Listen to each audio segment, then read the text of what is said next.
Hi, folks. Today we're going to continue on with our study in Matthew chapter 24 as we hear Jesus' own words about the end times.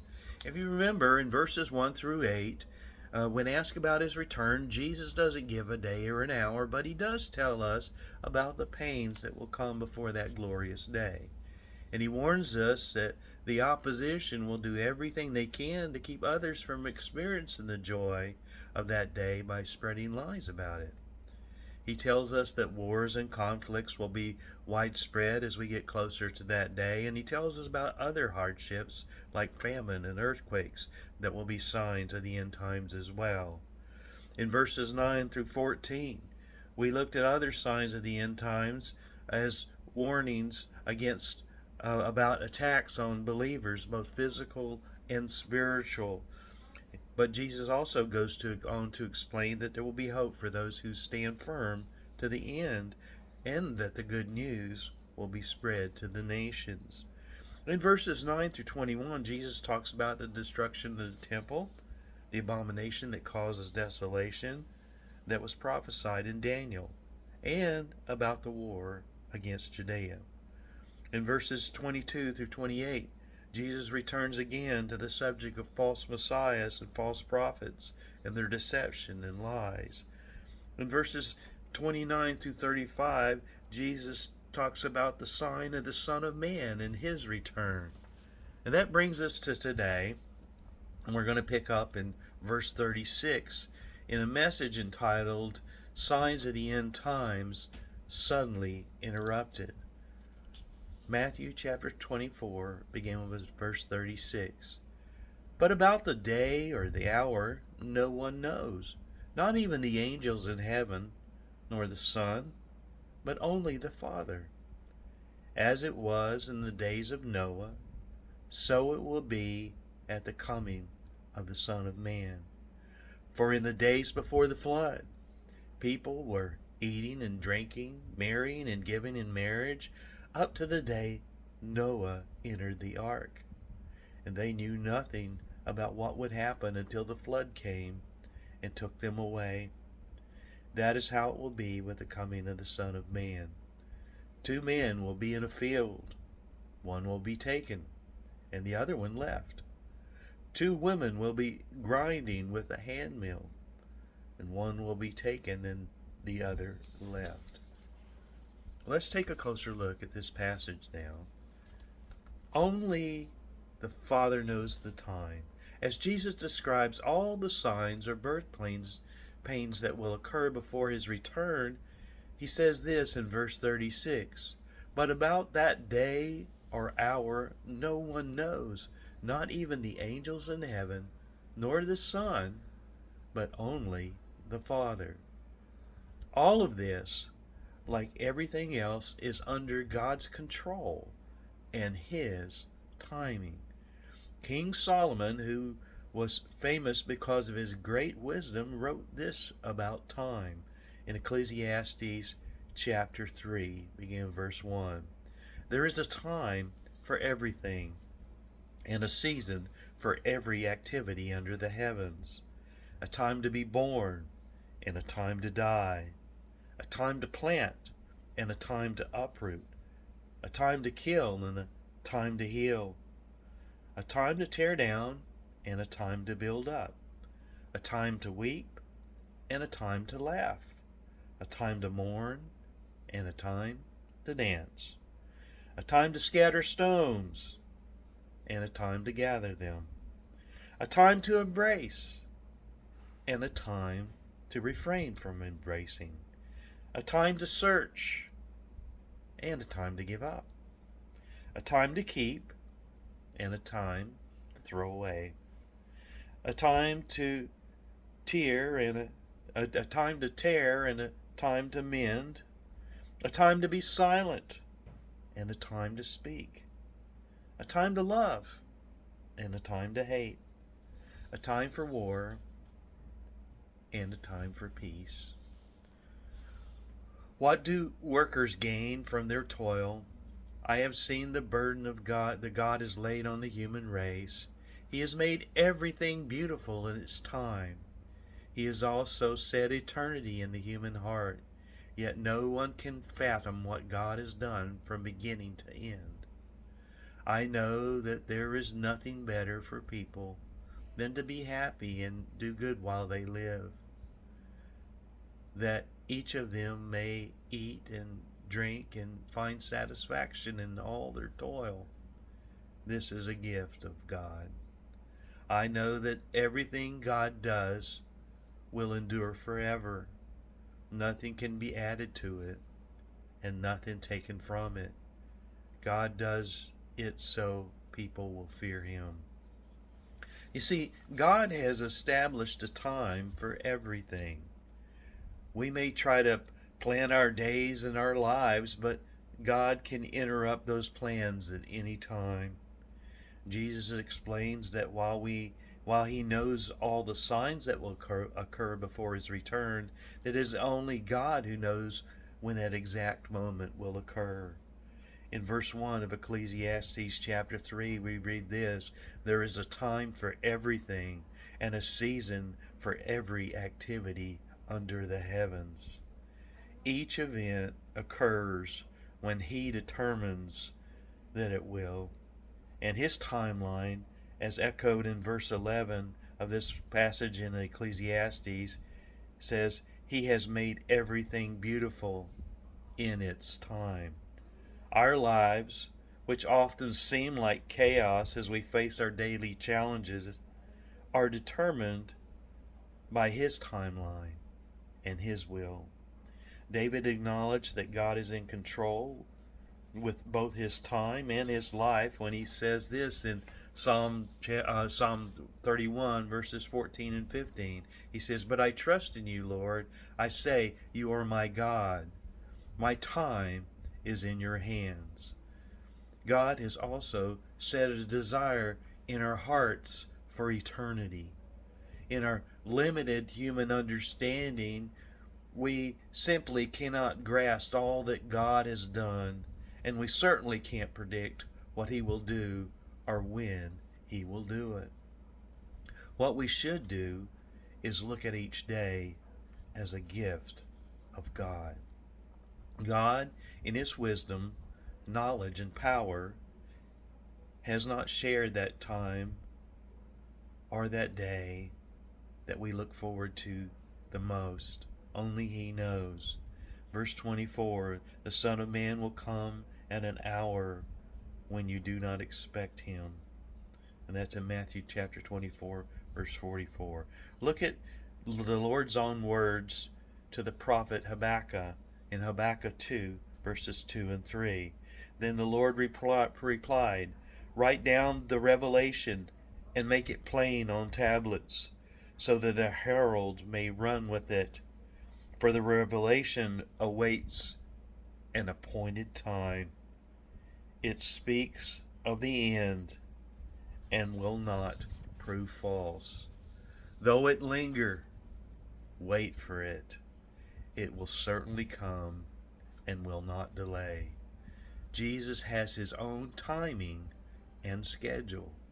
Jesus' return will happen when God determines that it will. In the meantime, the signs of the end times continue. The parallel to the time of Noah. The disciples would have been familiar with the story of Noah just as we are. Jesus uses the story of Noah to illustrate and point out about His return. Jesus tells them in verse 37, "As it was in the days of Noah, so it will be at the coming of the Son of Man." What do we know about the story of Noah? Well, let's take a look. Genesis chapter 6, beginning in verse 5. "The Lord saw how great the wickedness of the human race had become on the earth, and that every inclination of the thoughts of the human heart was only evil all the time. The Lord regretted that He had made human beings on the earth, and His heart was deeply troubled. And so the Lord said, I will wipe from the face of the earth the human race I have created, and with them the animals and the birds and the creatures that move along the ground. For I regret that I have made them. And then it says, but Noah found favor in the eyes of the Lord. It says, this is the account of Noah and his family. Noah was a righteous man, blameless among the people of his time, and he walked faithfully with God. Noah had 3 sons, Shem, Ham, and Japheth. Now, the earth was corrupt in God's sight and was full of violence. And God saw how corrupt the earth had become, for all the people on the earth had corrupted their ways. And so God said to Noah, I am going to put an end to all people, for the earth is filled with violence because of them. I am surely going to destroy both them and the earth. You see, in the story of Noah, we find that God is fed up with the wickedness of the people on earth. There, in the midst of all that wickedness, God saw promise in Noah. In verse 8, it says, but Noah found favor in the eyes of the Lord. This would be a time for things to start anew. The difference between the second coming and the flood is that God reveals some details of his plan to Noah. God instructed Noah to build an ark to be filled with those that would survive. In Genesis chapter 6, beginning with verse 17, I am going to bring floodwaters on the earth to destroy all life under the heavens, every creature that has breath in it. Everything on earth will perish, but I will establish my covenant with you, and you will enter the ark, you and your sons and your wife and your sons' wives with you. God made a covenant, a promise with Noah that would save him from the fate of others. Jesus made a promise as well. He sat down with his disciples to celebrate the Passover, and he revealed his plan to them. Matthew chapter 26, beginning verse 26. And while they were eating, Jesus took the bread, and when he had given thanks, he broke it and he gave it to his disciples, saying, take and eat, this is my body. And then he took a cup, and when he had given thanks, he gave it to them, saying, drink from it, all of you. This is my blood of the covenant, which is poured out for many for the forgiveness of sins. I tell you, I will not drink from this fruit of the vine from now until the day when I drink it new with you in my Father's kingdom. The story of Noah was about a promise fulfilled, and Jesus makes a promise as well. His blood established a new covenant that leads to salvation and eternal life. His promise is also that he will return to gather the believers that have been saved by his precious blood that paid the price for our sins. When he returns, like Noah, we will be saved to start anew. Look at what is written in the book of Hebrews about the new covenant in heaven. Hebrews chapter 12, begin verse 22. But you have come to Mount Zion, to the city of the living God, the heavenly Jerusalem.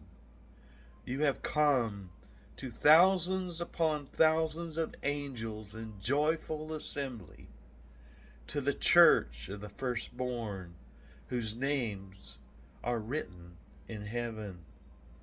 You have come to God, the judge of all, to the spirits of the righteous made perfect, to Jesus, the mediator of a new covenant, and to the sprinkled blood that speaks a better word than the blood of Abel.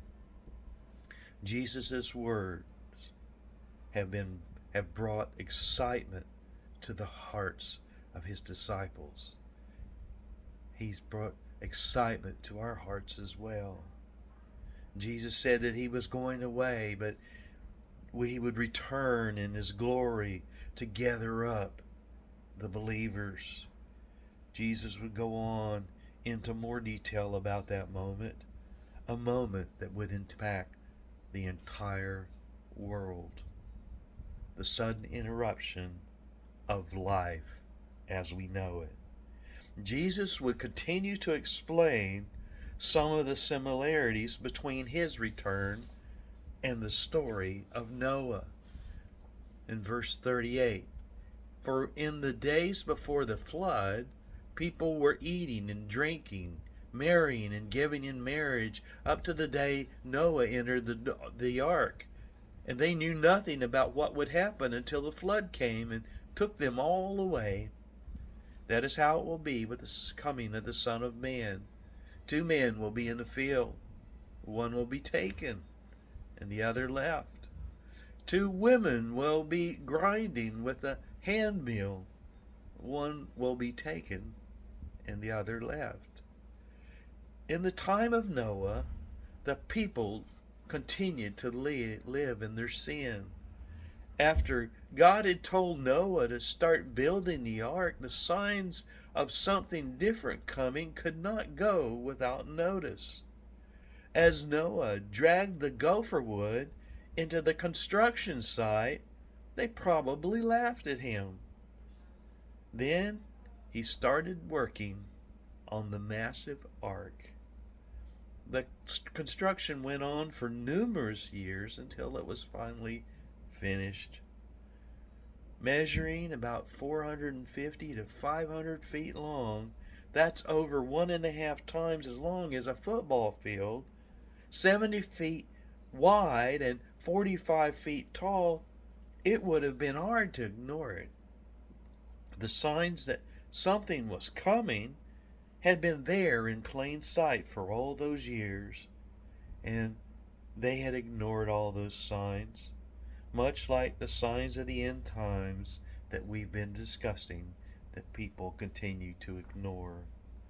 They saw this huge ark, but nothing changed in their lives. They kept on doing what they had done before. The day finally came, and Noah and his family entered the ark.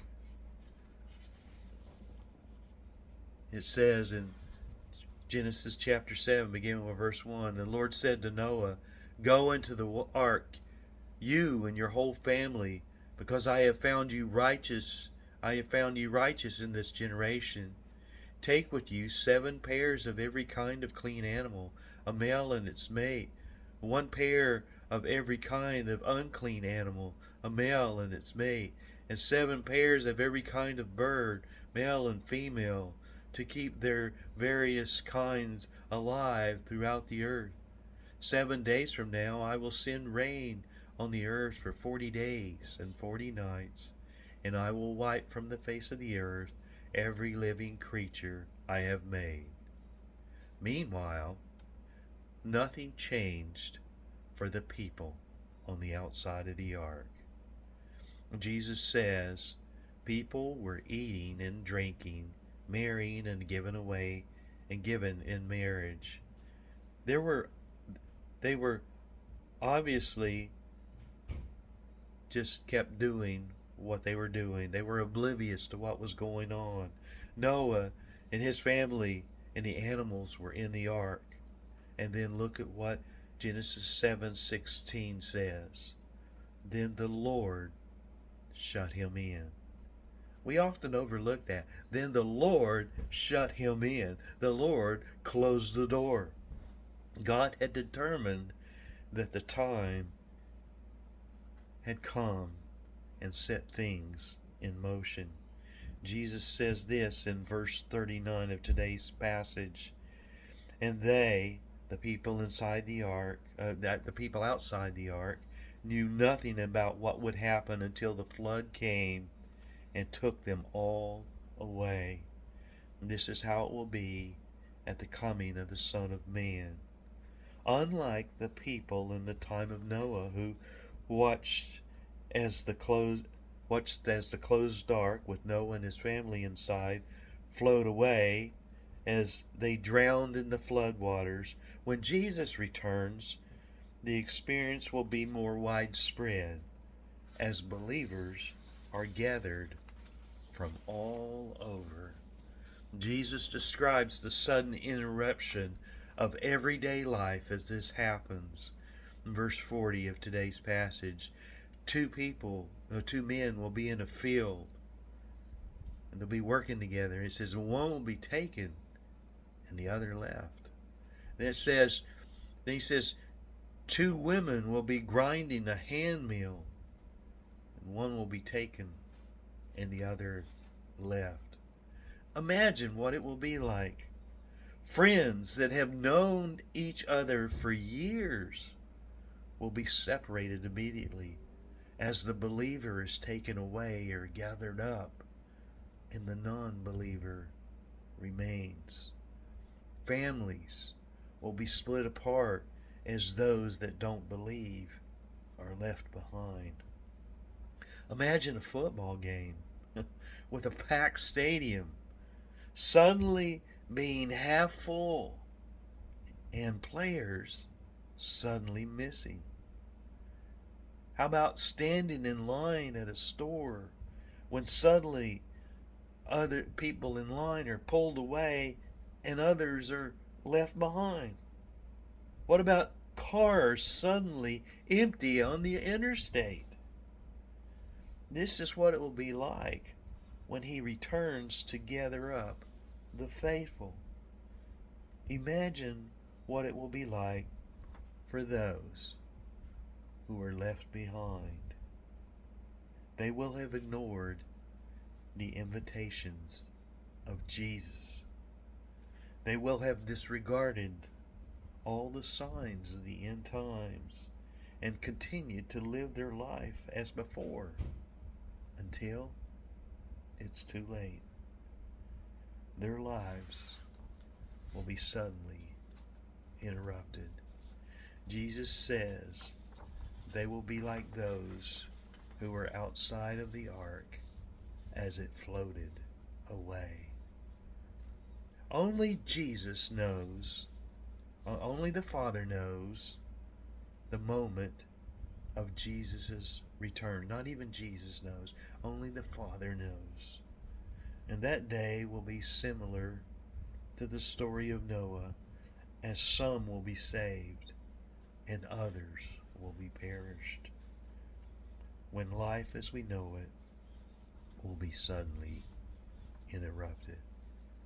I love you all. I miss you all. I'm praying all of those of you who are not feeling well will feel better. Those of you who are traveling will safely return. May God bless each and every one of you. And thank you again for all the prayers for our family. May God bless each and every one of you.